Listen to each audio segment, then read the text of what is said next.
পুজো আসতে আর মোটে 2 মাস বাকি রয়েছে। আর এই সময়টা হচ্ছে একটু দেখো তোমার ব্যান্ড আসছে।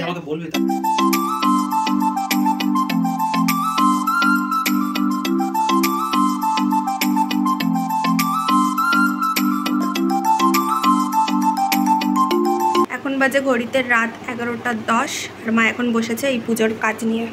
এই যে এটা হচ্ছে যতদিন না পুরো কমপ্লিট হবে ততদিন চলবে।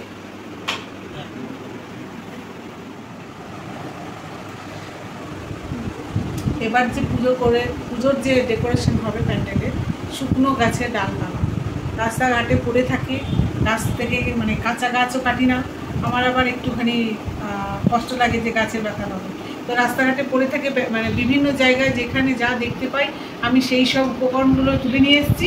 এবার আপনারা যখন মানে ফাইনাল লুক হবে দেখতে পাবেন যে আমি কি কি উপাদান তুলে নিয়ে এসেছি, যা লোকে ফেলে দেয় ঘর পরিষ্কার করে সেই সব। এখন তোমাদের সাথে যেটা শেয়ার করছি, তো এই ফলটা হচ্ছে কোনো একটা গাছের, ঠিক নামটা আমার জানা নেই। মা ঘুরতে গিয়ে এটাও জোগাড় করে নিয়ে এসেছিল। এটা দিয়ে যে এত সুন্দর একটা ফ্রেম তৈরি হতে পারে সেটা না দেখলে হয়তো বোঝা যেত না। পুজো আসতে আর মোটে 2 মাস বাকি রয়েছে। এখন হচ্ছে জুলাইয়ের শেষ চলছে, আগস্ট সেপ্টেম্বর অক্টোবরে পুজো। আর আমাদের পুজো প্যান্ডেলের ডেকোরেশনও স্টার্ট হয়ে গেছে। তোমাদেরকে অল্প অল্প করে শেয়ার করবো মেকিং প্রসেসটা, আর শর্টস ভিডিওতেও তোমরা দেখতে পাবে। সো এখন বোন অলরেডি স্টার্ট করে দিয়েছে, আর আগের দিন মাও করছিল, সেটার আউটপুটটাও তোমাদের সাথে শেয়ার করেছি। তোমরা তো শুনতেই পেলে এবারে ডেকোরেশন কিসের উপর হচ্ছে। প্রায় 1 বছর ধরে মা বিভিন্ন শুকনো গাছের ডালপালা, শুকনো ফলের খোসা, বিভিন্ন জিনিস জোগাড় করে একদম ঘর বোঝাই করে রেখেছে, সেটা দেখতেই পাচ্ছ। ঘরের আশেপাশ থেকে তো জোগাড় করা হয়েছেই, তাছাড়া ওয়েস্ট বেঙ্গলের বিভিন্ন জায়গা এবং ওয়েস্ট বেঙ্গলের বাইরে যেমন কাশ্মীর, গোয়া, এই জায়গাগুলো থেকেও কিন্তু অনেক জিনিস নিয়ে আসা হয়েছে। বাবাও কাজে লেগে গেছে, বা এইটাই দেখাচ্ছিল আমাদের। এখানে কাজ করছে পাতা দিয়ে, সুন্দর। কেন তো গ্যাপ হয়ে যাচ্ছে কেন? এই কাঠটা তো সবে ডিনার কমপ্লিট করে বসে গেছে মা কাজে। এখনও 2 মাস বাকি, বাট এই 2 মাস কোনো ঘুমটুম হবে না, কিন্তু বেশি কাজ হবে রাতের বেলা, রাত জেগে জাস্ট 2-3 ঘন্টা ঘুম, এইভাবেই প্রত্যেকবার কাজ হয়। আর আমাদের পুজো সবসময় ফার্স্ট প্রাইজও পায়, তো এটাই হচ্ছে মায়ের পাওয়া। তো তোমরা এই আমার ব্লগের মাধ্যমে অনেক নতুন ক্রিয়েটিভিটি, মায়ের অনেক নতুন নতুন ক্রিয়েশন দেখতে পাবে। তো পুরো ব্লগটা দেখতে থাকো, আশা করি তোমাদের খুব ভালো লাগবে।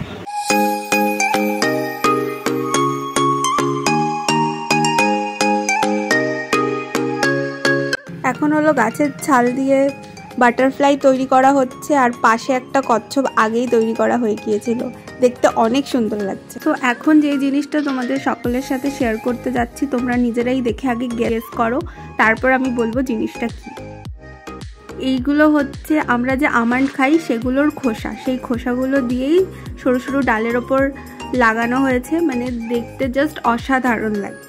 এগুলো তৈরি হওয়ার সময় আমার নিজেরই এত ভালো লাগছিল, মনে হচ্ছিল পুজোটা কতক্ষণে হবে, হয়ে যাওয়ার পরে ঘরেই এটা সাজিয়ে রেখে দেবো। আর এটার পাশেই ছোট ছোট ফুল তৈরি করা হচ্ছে, আর এই ফুলের বীজগুলো হচ্ছে কুমড়োর বীজ। সেই কুমড়োর বীজ দিয়ে হোয়াইট কালারের রং করে ফুল তৈরি করা হচ্ছে।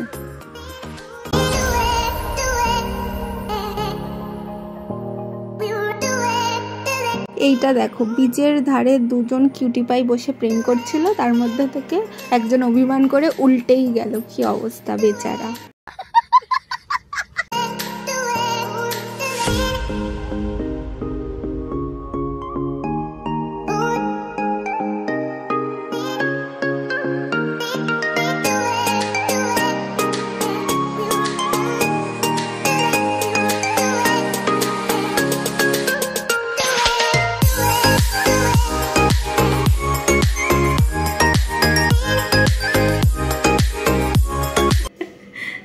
মায়ের এই সুন্দর ছবিটি এখন নারকেলের ডগার ওপর আঁকা হচ্ছে।